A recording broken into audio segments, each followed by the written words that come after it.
Alors, Sylvie, tout à l'heure, parlait de la modernisation qu'a été l'arrivée des binômes au département. C'est vraiment fantastique. Il y en a une autre modernisation qu'on est en train de faire tous ensemble, ici très localement, et qu'il faut vraiment surligner. C'est que Michel, qui vient de nous quitter parce qu'il avait d'autres obligations, aujourd'hui est maire, et il s'était engagé à avoir un mandat unique, vous vous en souvenez. Figurez-vous qu'il est en train de tenir sa promesse. C'est-à-dire que quand on a commencé à parler entre nous, responsables politiques des élections départementales, et qu'on lui a dit « Tu es maire du chef-lieu du canton, il faut que tu y ailles », il a dit non.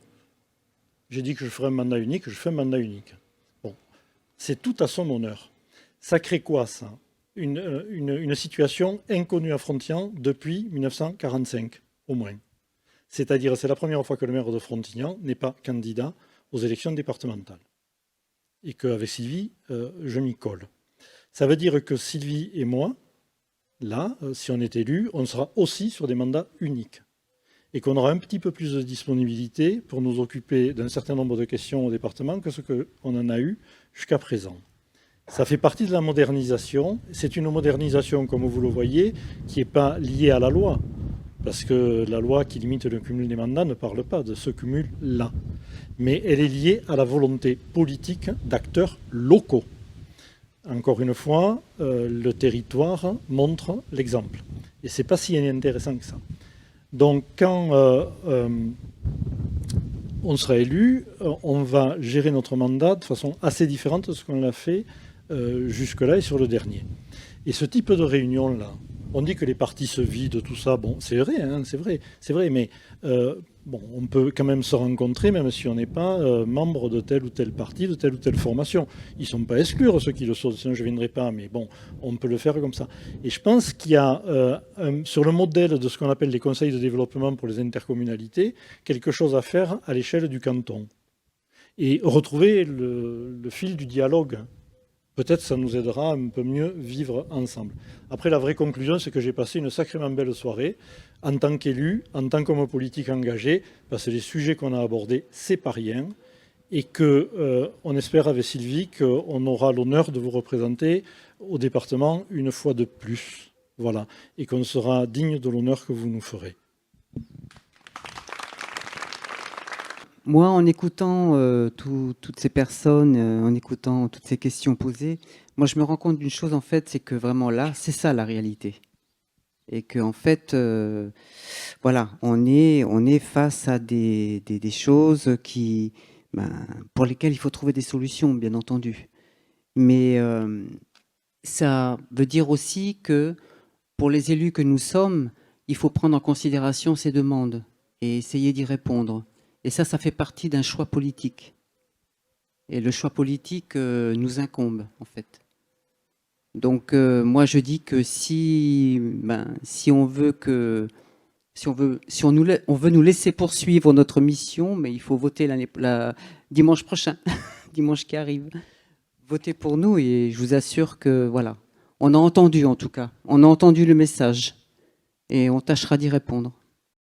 Moi, j'aurais un message assez bref. L'élection, c'est un choix. Comme on nous a dit aujourd'hui, vous avez vu le rapport du GIEC, la maison brûle et on a un choix politique à faire. On a des listes qui sont engagées pour les citoyens, pour l'écologie, pour améliorer notre quotidien. Il faut convaincre les abstentionnistes de voter, qu'on ait des hommes politiques et des femmes politiques qui soient élus avec de vrais suffrages, de façon à leur laisser une véritable légitimité et qu'ils puissent agir pour le bien commun. Et je vous remercie d'être tous venus ce soir. Il y a peut-être un message qui n'a pas été passé et que moi j'aimerais passer, c'est battez-vous auprès de vos familles, de ceux qui sont à côté de vous, battez-vous dans votre univers professionnel pour que les gens aillent voter.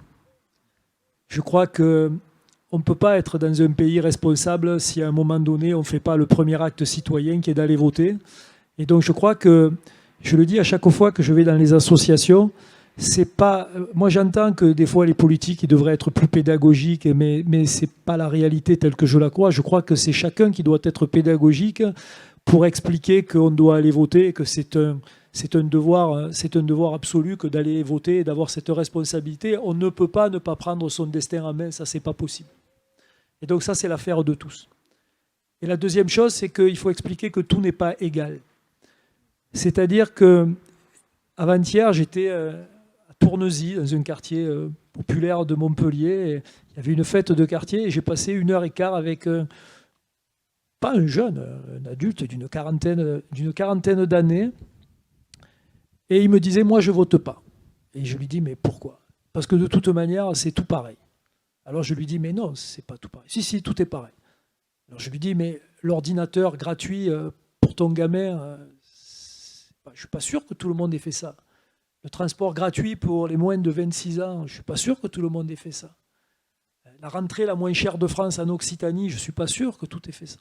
Et puis petit à petit, je lui ai dit, mais moi, tu ne peux rien me reprocher parce que pour le moment, je n'y suis pas encore allé. Donc je suis vierge de tout reproche. Et j'ai dit, mais j'ai conscience que personne n'est parfait et qu'il n'y a aucune politique qui est parfaite. Mais tout n'est quand même pas égal. Voilà. Et donc faire le bon choix, ce n'est pas choisir entre le paradis et l'enfer. Mais quand même, tout n'est pas égal et il faut faire les bons choix. Et donc j'espère que vous nous ferez confiance et surtout que vous ferez confiance à Carole Delga et au binôme aussi sur le département parce que c'est vraiment important qu'on travaille ensemble.